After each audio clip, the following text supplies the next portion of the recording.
Charles, je vais te faire déguster une petite merveille. Je l'ai rapporté de mon dernier voyage en Russie. Un caviar exceptionnel. Je suis sûr que tu n'en as jamais goûté du vrai. Je ne crois pas. Mais je pensais que c'était noir. Non, il doit être d'un gris plus ou moins clair ou encore ambré. Tiens, mais avant, sens-le. Il a une odeur iodée. On retrouve la mer, tu ne trouves pas? Oui, un peu acide. Oui, il est effectivement délicieux et très moelleux. J'aime bien ce goût légèrement fruité. Mais tu ne le manges pas avec un peu de citron? Non, surtout pas. Ce serait du gâchis. Par contre, ça se marie très bien avec de la crème fraîche sur un toast. Essaie. Ah, merci. C'est succulent. Mais au fait, où sont Catherine et Sylvie? Il faut qu'elles goûtent ça, elles aussi. Elles vont arriver. Elles sont allées faire les boutiques. Ah, d'ailleurs, elles arrivent. Je les entends dans l'escalier. Bonsoir! Oh, mais vous êtes en train de manger du caviar, tu vois Sylvie? Il ne se refuse rien.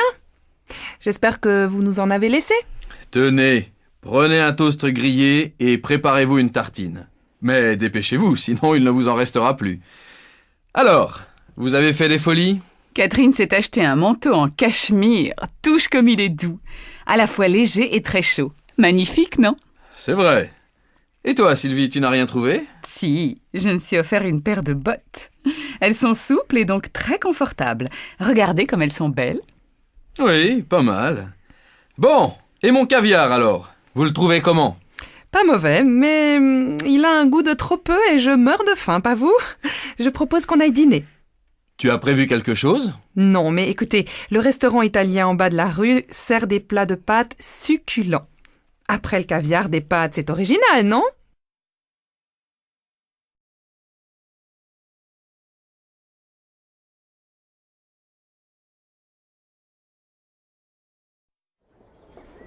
S'il vous plaît, monsieur, je voudrais planter des arbustes pour faire une haie. Nous cherchons des plantes à feuilles persistantes. Oui, c'est au fond de l'allée, à gauche après les arbres fruitiers. Les arbustes sont là-bas et vous trouverez un vendeur. Merci. Hélène, et si on plantait un cerisier au fond du jardin? Ce serait sympa d'aller cueillir les cerises dans l'arbre, non? Oui, mais il faudra attendre combien de temps? Occupons-nous déjà de la haie pour nous isoler des voisins. D'accord, si tu veux. Je vais voir les arbustes et toi, tu regardes les fleurs.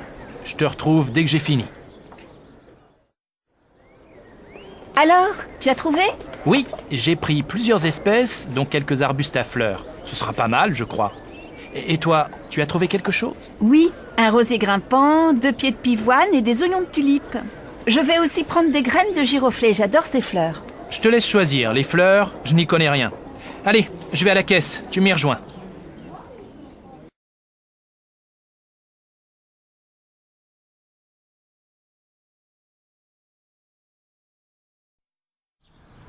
Attention Axel, ici, il ne faut pas marcher sur la pelouse, ni toucher aux fleurs, encore moins les couper.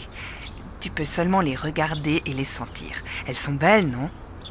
Oui, mais il n'y a que des fleurs dans ce jardin? Non, il y a aussi des arbres magnifiques. Celui-là, tu le connais, c'est un sapin. Oui, c'est comme celui qu'on a à la maison pour Noël. Mais il est bien plus grand. Oui, c'est ça. Tiens, on arrive au verger.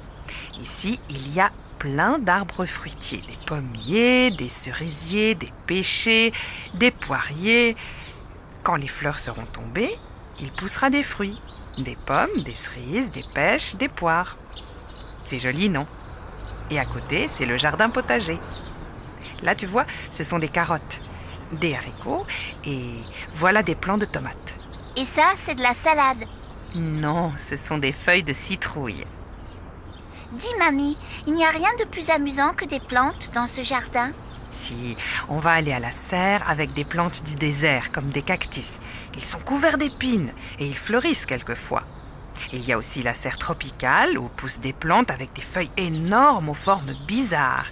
Et des bananiers, des cocotiers. Et il y a aussi des singes? Non. Bon, je vois que les plantes ne te passionnent pas. On va rentrer. La prochaine fois, je t'emmènerai au zoo. C'est promis, Axel.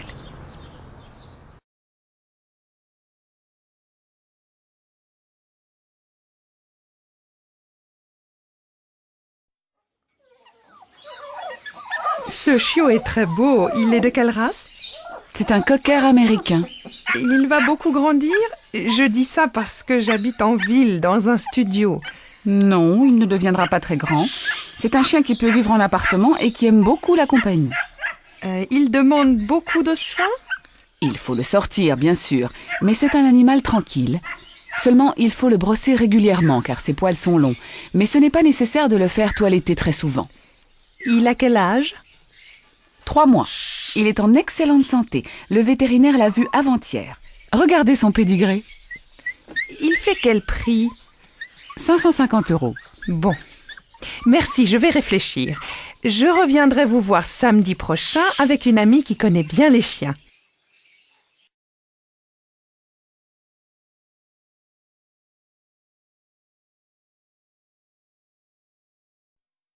Maman, pourquoi on n'a pas de chien comme Léo? Il vient d'en avoir un pour son anniversaire. Oh oui, et moi j'aimerais bien avoir un petit chat comme celui de Juliette, il est trop mignon. Non, les enfants, ce n'est pas possible. Dans la journée, il n'y a personne à la maison. Et les animaux sont malheureux dans un appartement. Et puis un chien, il faut le sortir plusieurs fois par jour. Mais un chat, ça mange, ça joue et ça dort, c'est tout. Et quand on part en vacances, qui viendra s'en occuper? Non, il n'en est pas question. Mais alors, on pourrait avoir un hamster?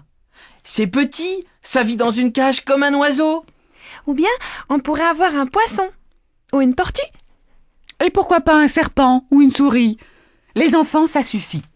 Cet été, quand on ira chez vos grands-parents, vous pourrez jouer avec le lapin et les poules. Et puis vous irez à la ferme à côté, voir les cochons, le cheval et les vaches. C'est beaucoup plus intéressant. Tu dis ça parce que tu n'aimes pas les animaux.